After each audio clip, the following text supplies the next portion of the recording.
Star hero Ram Charan కెరియర్ను అద్భుతంగా plan చేసుకుంటున్న సంగతి తెలిసిందే.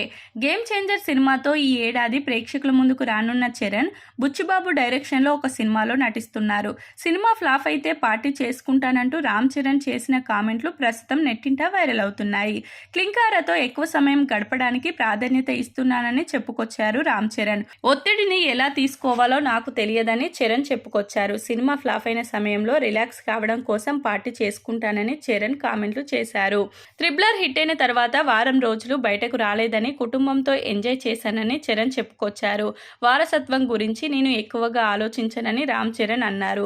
ప్రస్తుతం ఏం జరుగుతుందో దానిపై మాత్రమే నేను దృష్టి పెడతానని చరణ్ తెలిపారు. తండ్రిగా, కుమారుడిగా, సోదరుడిగా, భర్తగా ఈరోజు నా బాధ్యతను నేను పూర్తిగా న్యాయం చేశానా లేదా అని మాత్రమే నేను ఆలోచిస్తానని ఆయన చెప్పుకొచ్చారు.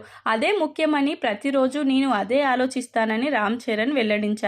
ఇక Ram Charan game changer cinema release date కు సంబంధించి త్వరలో క్లారిటీ ఇచ్చే అవకాశం ఉంది. రామ్ చరణ్ బాలీవుడ్ ఇండస్ట్రీకి చెందిన హీరోయిన్లకు ఎక్కువ ప్రాధాన్యత ఇస్తుండగా చరణ్ భవిష్యత్తు ప్రాజెక్టులు బాక్సాఫీస్ ను షేక్ చేస్తాయని ఫ్యాన్స్ ఫీల్ అవుతున్నారు.